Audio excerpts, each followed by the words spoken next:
Alô, amigos do Descomplica! Prontos para mais um módulo de fisiologia? Espero que sim. Então vamos lá, aquecendo o neurônio, aquecendo o cérebro, para poder entender agora a respiração comparada. Ora, o que é respirar? Tô ligado que você deve ter pensado em ai, Odinha, respirar é... Mas na verdade, respiração vai muito além disso. Isso aí é só a ponta do iceberg. Na verdade, respiração é um processo celular de obtenção de energia para o metabolismo. Ou seja, a respiração ela ocorre em nível celular. Mas como nós somos seres aeróbicos, né, os animais são seres aeróbicos, para que haja essa respiração celular, é importante que o oxigênio chegue lá nas células. E é por isso que aqui, na fisiologia da respiração, o que a gente vai ver é quais são os principais processos, mecanismos de trocas gasosas e de transporte de gases encontrados no reino animal, com ênfase na espécie humana. Beleza? Vamos entender então agora como é que ocorreu a evolução dos processos respiratórios, a evolução do processo de trocas gasosas no reino animal. Primeira coisa que você tem que entender é que qualquer animal troca gases por um mesmo processo. E o processo é, tem mais oxigênio fora do que dentro do corpo, o oxigênio ele entra no organismo do animal. Tem mais CO2 dentro do corpo do que fora dele, o CO2 ele sai naturalmente para fora do corpo do animal.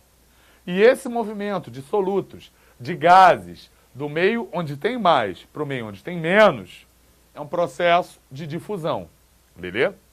Então é a difusão que rola nos nossos pulmões, ou na brânquia de um peixe. Agora, os primeiros animais, onde essa difusão ocorre no corpo inteiro, em que não há uma área específica para que ela ocorra, a gente fala que eles respiram por difusão, e esse é o caso dos poríferos e dos quinidários. Então as esponjas e águas vivas, elas respiram por difusão. Beleza? A partir dos plateumintos, a partir dos vermes achatados, a respiração ela passa a ocorrer pela superfície do corpo, ela passa a ocorrer pela pele, ela passa a ocorrer pela cutis. Pela cutis. E se essa respiração ocorre pela cutis, ela é uma respiração cutânea. Beleza? E assim ela será cutânea tanto nos plateumintos quanto nos nemateumintos, que são os vermes gordinhos, lombrigo, oxiuro, filária, tanto quanto nos anelídeos, na minhoquinha, e mesmo nos anfíbios adultos, né, gente? No sapo, que tem um pulmão pouco eficaz e que acaba, então, garantindo a oxigenação das células também com a respiração cutânea. Então, a cutânea está presente em plateuminto, nemateuminto, anelídeo e anfíbios adultos, sendo que há uma pequena diferença, que é, no caso dos plateumintos e nemateumintos, como não há vasos sanguíneos, não há, plateumintos e nemateumintos trocam gases pela pele e os gases são distribuídos célula a célula, sem a participação do sangue. Por isso que essa cutânea ela é chamada de direta, porque os gases vão diretamente célula a célula. Assim ocorre nos plateumintos, planária, tênis, xistossoma, e nos nemateumintos, lombrigo, oxiuro, filária. Agora, nos anelídeos, minhoca, e nos anfíbios adultos, sapo, perereca e rã, após a troca gasosa que rola na pele, o sangue transporta os gases, ou seja, a cutânea é indireta. Beleza? Repara, saindo da difusão e chegando na cutânea, de qualquer forma, a troca está ocorrendo na superfície do corpo.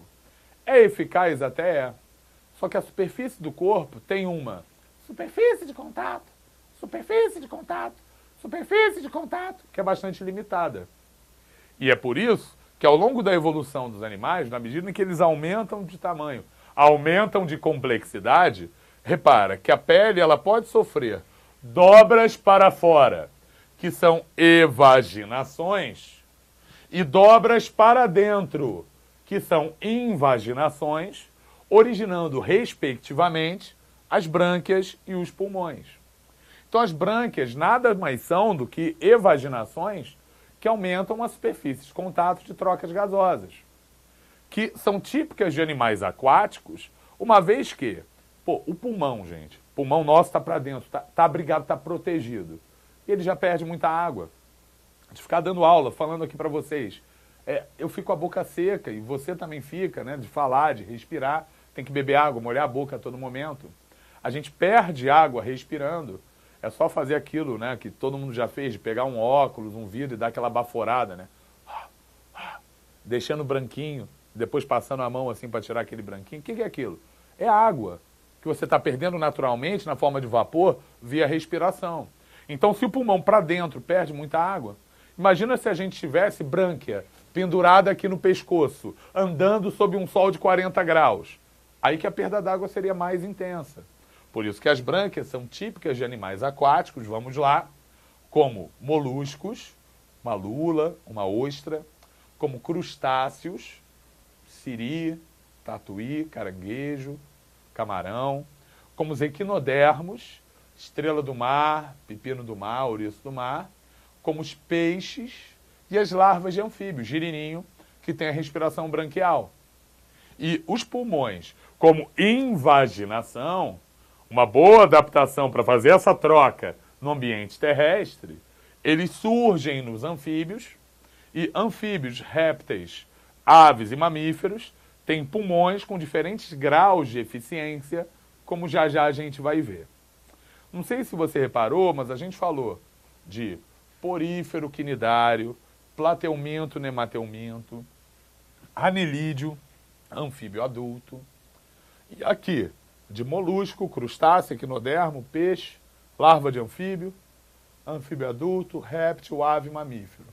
Falta um grupo muito importante, que é o grupo dos insetos. Porque os insetos têm uma estrutura respiratória importante de ser analisada em separado, e é isso que a gente vai ver agora, como é que funciona a traqueia de um inseto, uma vez que os insetos, os gongolos, as lacraias, apresentam uma respiração traqueal. Vamos entender então como é que o inseto respira.